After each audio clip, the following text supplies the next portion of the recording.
Richard Cottingham, a name that has become synonymous with fear and brutality. His story is one that delves into the darkest corners of the human psyche. The name sends shivers down your spine. It evokes a sense of dread that lingers long after the initial shock. Cottingham was not just a murderer. He was a sadistic predator who thrived on the suffering of others. He is a monster hiding in plain sight. His outward appearance gave no hint of the horrors he was capable of. He blended into society, masking his true nature behind a facade of normalcy. Cottingham is known as the Torso Killer. This chilling moniker was earned through his gruesome and methodical dismemberment of his victims. Each act of violence was a calculated move, designed to instill maximum terror. He earned this name because of the horrific way he treated his victims. He would dismember them, leaving behind only their torsos as a macabre calling card. The brutality of his actions shocked even the most seasoned investigators. He would often leave their torsos behind. These remnants were a stark reminder of his cruelty, a testament to his twisted sense of power and control. It was his gruesome signature. Each crime scene bore the unmistakable marks of his handiwork, a chilling reminder of the evil that lurked within him. He spread terror through his acts. The fear he instilled in the community was palpable, a dark cloud that hung over the city, leaving its residents in a state of perpetual unease. He left an unforgettable mark on the criminal justice system. His crimes forced law enforcement to confront the depths of human depravity, challenging them to bring a monster to justice. Cottingham's crimes are difficult to comprehend. The sheer brutality and lack of remorse he exhibited are beyond the grasp of a rational mind. Each new revelation about his actions only deepened the horror. They were fueled by a dark and twisted mind. His motivations remain a subject of speculation, a puzzle that continues to baffle psychologists and criminologists alike. He preyed on vulnerable women.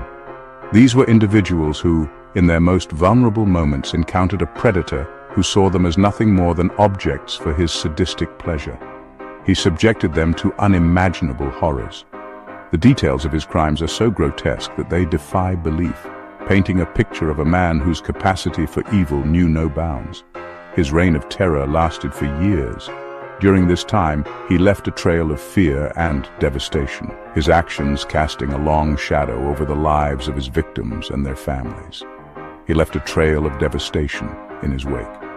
The impact of his crimes is still felt today, a haunting legacy that continues to resonate with those who lived through it. The families of his victims still search for answers. They long for closure, for a sense of peace that remains elusive in the wake of such senseless violence. Cottingham's legacy is one of pain, fear, and unanswered questions. His story serves as a grim reminder of the darkness that can lurk within the human soul, a cautionary tale of the horrors that can unfold when that darkness is unleashed. Richard Cottingham was born in 1946. His birth, like many others, took place in a modest hospital, a place where new lives began with hope and promise. The world was just recovering from the ravages of World War II, and families were eager to rebuild and find peace. He grew up in a seemingly ordinary family.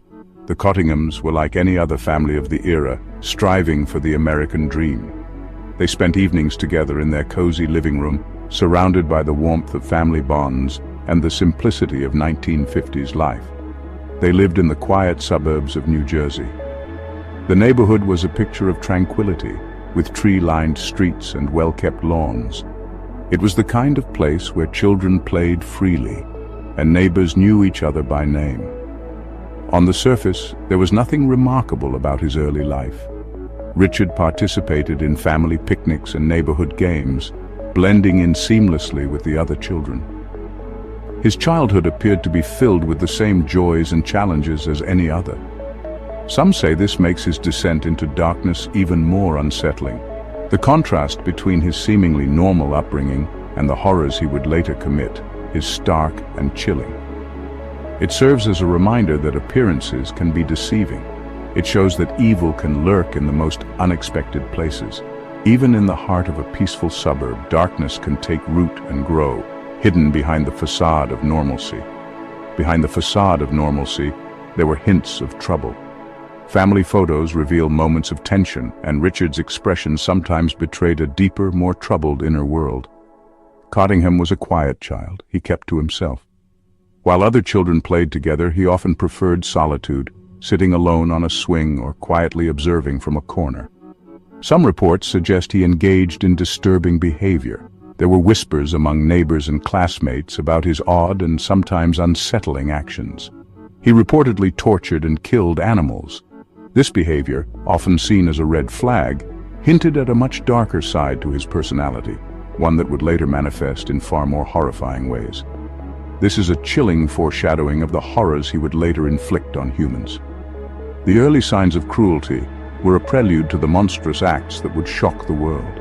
Was this a sign of a deeply disturbed mind?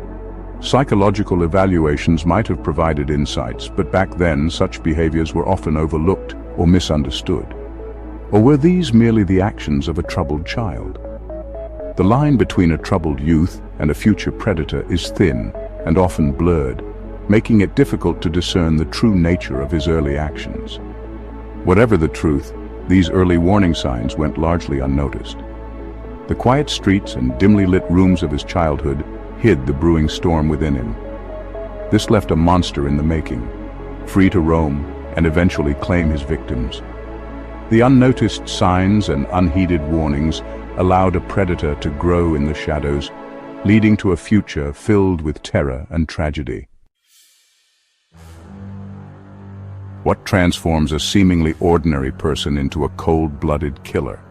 It's a question that has haunted criminologists, psychologists, and society at large for centuries. In the case of Richard Cottingham, the answer remains elusive. Some experts point to potential psychological factors. Was he driven by a need for power and control?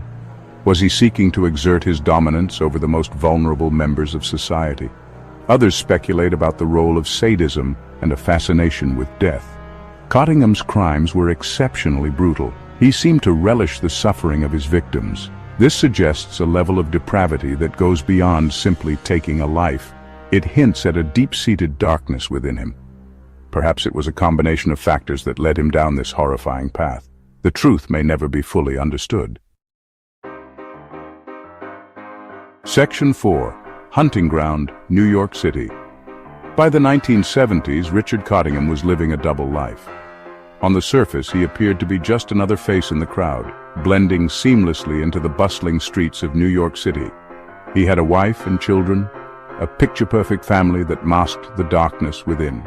He held down a steady job as a computer operator, a role that required precision and attention to detail. To those around him, he was an ordinary man, friendly and approachable, the kind of person you wouldn't think twice about. But beneath this veneer of normalcy, a monster lurked, hidden in plain sight. Cottingham was drawn to the anonymity of New York City, a place where one could easily get lost in the crowd. It became his hunting ground, a vast urban jungle where he could prey on the unsuspecting. He would often lure sex workers and vulnerable women to hotel rooms, promising them safety and comfort. He used his charisma to disarm them, presenting himself as a charming and trustworthy individual. He promised them a night of pleasure, a brief escape from their harsh realities. But Cottingham had something far more sinister in mind, a dark plan that would soon unfold. He would overpower his victims, using brute force to subdue them. Then, the torture would begin, a horrifying ordeal that left his victims in unimaginable pain. His crimes were marked by unspeakable cruelty, acts that shocked even the most hardened investigators. He seemed to take pleasure in inflicting pain, deriving a twisted sense of satisfaction from his heinous acts. The streets of New York City became a hunting ground for a predator, a place where the line between safety and danger was perilously thin. Section 5. The nightmare unfolds. Cottingham's crimes escalated in their brutality. He began to dismember his victims. He would often leave their torsos behind in hotel rooms. This earned him the chilling moniker of the Torso Killer. His crimes left New York City gripped by fear. Women were afraid to walk the streets alone. Panic spread through the city as the body count rose. The police were under immense pressure to catch the killer. They launched a massive investigation. They followed countless leads. But Cottingham remained elusive. He was a phantom, He moved through the city's underbelly. He blended into the background. He left few clues behind. Section 6. A shocking confession. In 1980, Cottingham's reign of terror came to an abrupt end. He was arrested for a far less gruesome crime. He was caught attempting to kidnap a young woman. But this seemingly minor offense would unravel the mystery of the Torso Killer. During his interrogation, Cottingham made a chilling confession. He admitted to the murders of numerous women. He provided gruesome details. He described his crimes with a chilling detachment. It sent shockwaves through law enforcement. The man they had in custody was a prolific serial killer. His crimes were marked by unimaginable cruelty.